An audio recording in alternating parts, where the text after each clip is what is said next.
sa victoire écrasante par KO face à son adversaire américain Jared Anderson le dimanche 4 août dernier aux États-Unis d'Amérique, le célèbre champion congolais Martin Bakolé a fait son comeback home dans la capitale Kinshasa pour célébrer cette victoire avec ses compatriotes qui l'ont toujours soutenu. Le lundi 12 août 2024, Martin Bakolé ainsi que sa délégation accompagnée de sa petite famille et son coach ont été reçus à la Cité de l'Union africaine sur invitation du président de la République Félix Antoine Tshisekedi. Après 2 heures d'entretien et de partage avec le chef de l'État, Bakolé s'est exprimé en ces termes. Merci.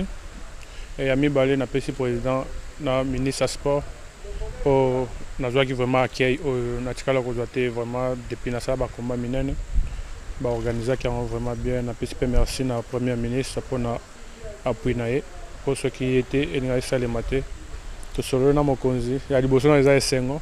Ayamba kinga yende mutabeng singa pona ko féliciter nga et puis ko laksana mokili mobimba ke kombeta maki na Congo nazana soutien mboka nanga après singa na félicitations et ayi singa courage à continuer ka ko lendi sanga nde alindi sanga na changer nationalité na tuka toujours congolais et Congo ko soutenir nga na ba congolais.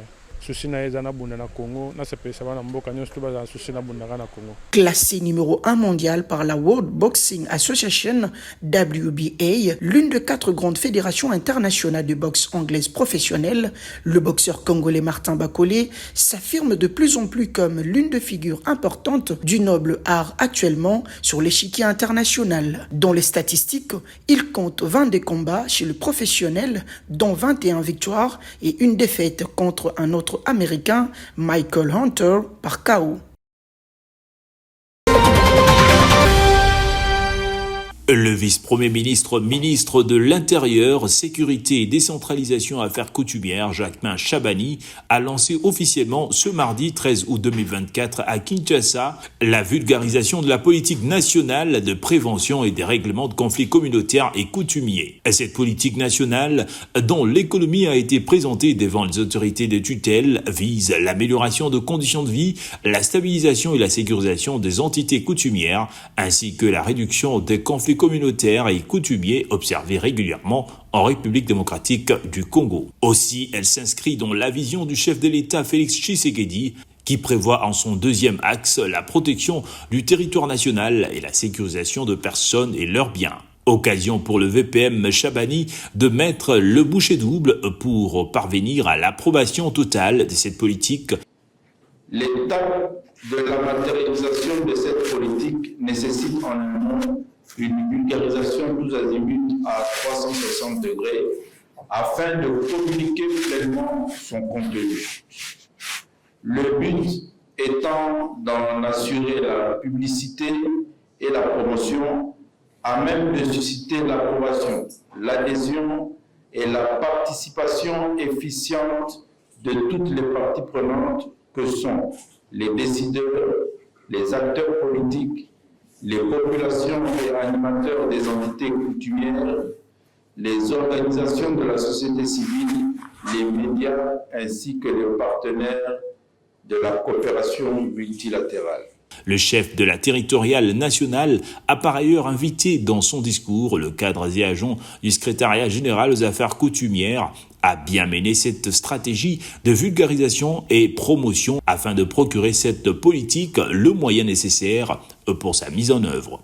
Pour sa part, le secrétaire général aux affaires coutumières a sollicité du gouvernement congolais, représenté par le vice-premier ministre, ministre de l'Intérieur, ainsi que le vice-ministre aux affaires coutumières, Miami Ndeze Jean-Baptiste, la consolidation de ce partenariat important jusqu'à la mise en œuvre effective de la politique nationale de prévention et des règlements de conflits communautaires et coutumiers. Renforcer le pouvoir d'achat de la population congolaise était au centre de la communication du gouvernement face à la presse le lundi 12 août 2024 au cours du briefing organisé par le ministre de la Communication et Médias. Pour le vice-premier ministre, ministre de l'économie nationale, le moment est venu pour le gouvernement congolais pour soulager le panier de la ménagère de Congolais en renforçant le pouvoir d'achat de la population. Le professeur Moukoko Samba a profité de son passage pour rappeler la grosse contribution du gouvernement central dans l'achat de chaque litre de carburant acheté à la pompe. Par ailleurs, le vice-premier ministre, ministre de l'économie nationale, a signalé que la demande annuelle de la farine de maïs en RDC est évaluée à plus de 13 millions de dollars. D'après lui, ces déficits du maïs dans certaines provinces congolaises est dû au manque d'infrastructures de stockage de produits. Cette communication du gouvernement fait suite aux injonctions du président de la République visant à supprimer de taxes sur certains produits de première nécessité importés communiquées lors de la dernière réunion hebdomadaire du Conseil des ministres. Ces décisions visent essentiellement à combattre la cherté de la vie quotidienne en République démocratique du Congo, où la dépréciation du franc congolais face à la monnaie américaine impacte significativement le prix de produits sur le marché.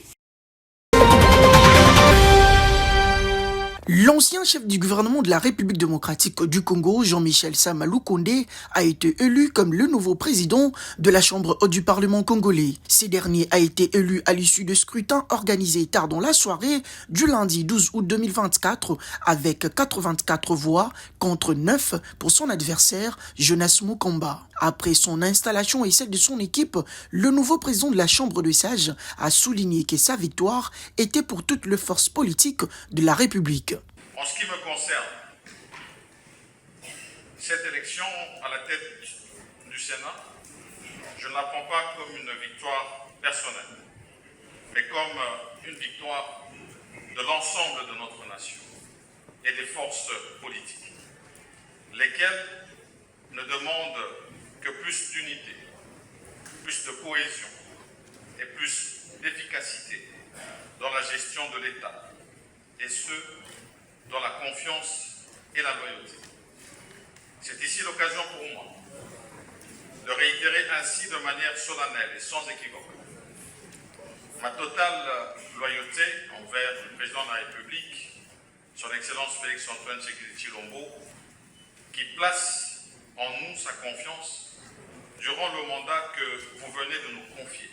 Signalons que le même scrutin porte vainqueur premier vice-président José Kalalawa Kalala, deuxième vice-président Modeste Bahati Lukwebo, rapporteur Nefertiti Ngundiaza Bayokissa, rapporteur adjoint Jean-Claude Baende, Kester Topin Mokengeshai Kabongo, Kester adjoint Pascal Omana Bitika. L'élection et l'installation du bureau définitif du Sénat marquent automatiquement la fin de la session extraordinaire inaugurale ouverte par la mise en place du bureau d'âge du Sénat, conformément aux dispositions de l'article 114 de la Constitution de la République démocratique du Congo.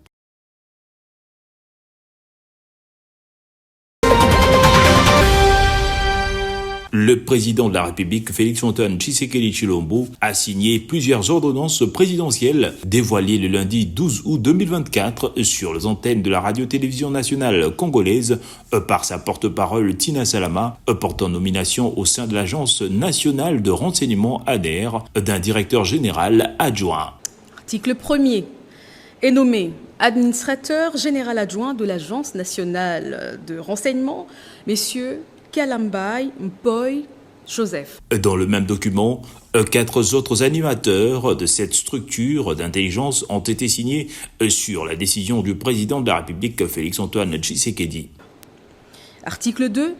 Sont nommés administrateurs principaux aux fonctions spécifiées en regard de leur nom, les personnes ci-après, messieurs Mweze Kirembe, lui, administrateur principal, chef de département service intérieur, messieurs Nyembo Tumba Augustin, administrateur principal, chef du département service extérieur, messieurs Mambabwa Zéro Philémon, administrateur principal, chef du département d'appui, messieurs Kabouya Moulumba Alex, administrateur principal, chef du département de l'intelligence économique et financière.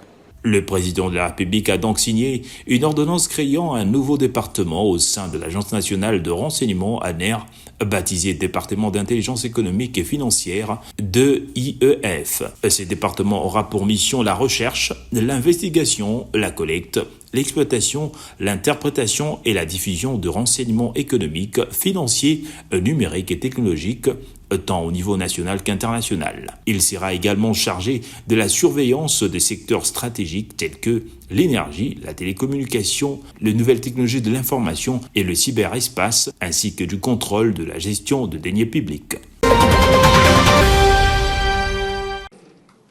En sa qualité du sénateur sortant, du président du Grand Kasaï, ainsi que de l'ancien de l'Université de Kinshasa, que l'honorable Denis Kambaï a fait les déplacements de locaux de l'Inspection générale de finances ce vendredi 9 août 2024 afin d'honorer et soutenir le travail de Titan Kaba, ce service de contrôle supérieur. Lors de Jules Alinguete, le sénateur honoraire Denis Kambaï a profité de ces moments pour faire le suivi des dossiers et entrer au rapport de l'IGF dans le Grand Kasaï, le Grand Katanga ainsi que le Sénat pour le fonds alloué au bureau au mois de mars, avril et mai. Pour l'intérêt de la République, voilà pourquoi j'avais pris rendez-vous après plusieurs années d'observation que je viens de l'encourager et le soutenir dans ce qu'il est en train de faire. Il y a un rapport que l'IGF avait fait sur l'espace du Grand Kasaï et aussi sur l'espace du Grand Katanga. Nous voudrons vraiment voir l'exécution de cela.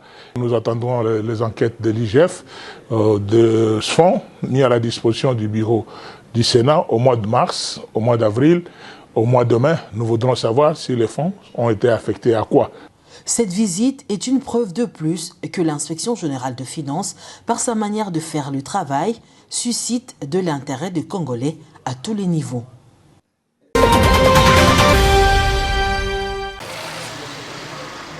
Après toutes les spéculations portées dernièrement sur son entreprise, Pierre Bundoki, directeur général du Fonds national d'entretien routier Foner, a reçu une délégation de l'Assemblée nationale vendredi 9 août 2024 dans son cabinet de travail.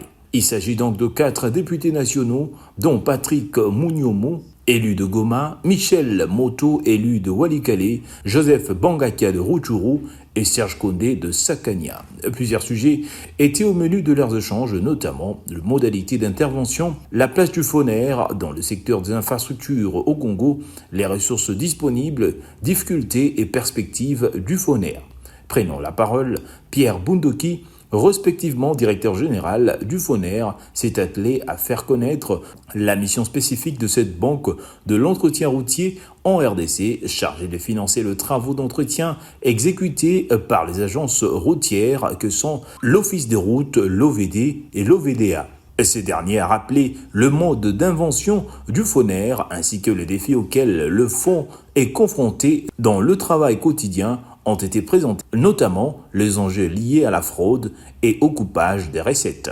Dans ces échanges d'interaction, les députés nationaux ont eu l'occasion d'aborder de manière approfondie différents problèmes spécifiques et de relayer les plaintes et les espoirs de leurs électeurs. Surtout, cette délégation a profité d'en tirer au clair les rumeurs qui ont parcouru le réseau au sujet d'un détournement de 500 millions de dollars au sein de cette entreprise. Échange avec la direction du fonds, remarquer ou constater qu'il y a un problème de fraude au niveau de la perception des recettes. Nous, en tant qu'élus, je pense que dès la rentrée de la session prochaine, nous allons initier une mission de contrôle parlementaire mixte, c'est-à-dire commission infrastructure et aménagement du territoire et nos collègues de l'ECOFIN pour descendre sur terrain partout où il y a de poches de récupération des fonds ou des recettes de Foner pour voir comment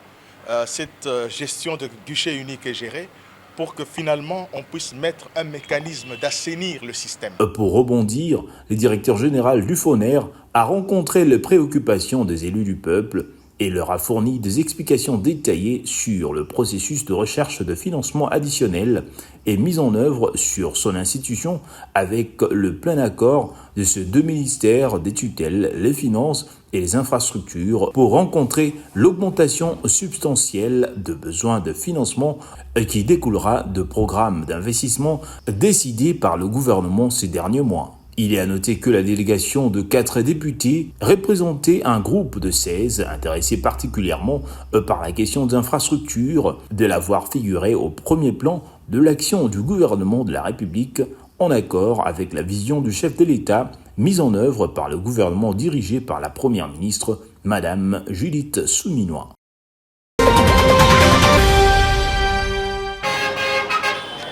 Dans le souci d'améliorer le pouvoir d'achat de Congolais par la stabilisation du taux de change, la première ministre Judith Suminwa Tuluka avait eu une séance de travail avec le comité de conjoncture économique. Cette dernière était dans le but de scruter dans quelle possibilité stabiliser la monnaie locale afin de pallier à l'inflation pour le renforcement et la protection du pouvoir d'achat des citoyens. Dans cette session de travail, la question relative à la situation économique et financière, en particulier le taux de change, était mise au clair. Et le comité de conjoncture économique avait noté une stabilité du taux de change depuis le mois de juillet de l'année en cours, suite aux mesures qui ont été prises par le gouvernement afin de stabiliser la valeur du franc congolais. Sur terrain, la réalité reste confuse. La population déplore la non-application de cette mesure.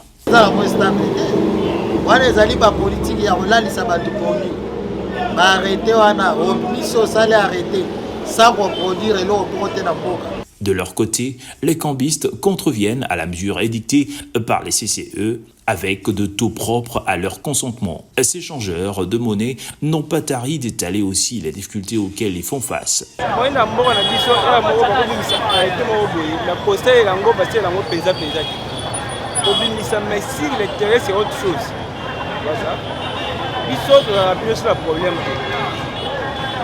suffit seulement que la banque a imposé tonaye, biso to Hollande. Biso ba cambiste, il y a des fois ba traiter biso que biso to ba $. Mais au contraire, c'est pas ça. Ils ont biso té.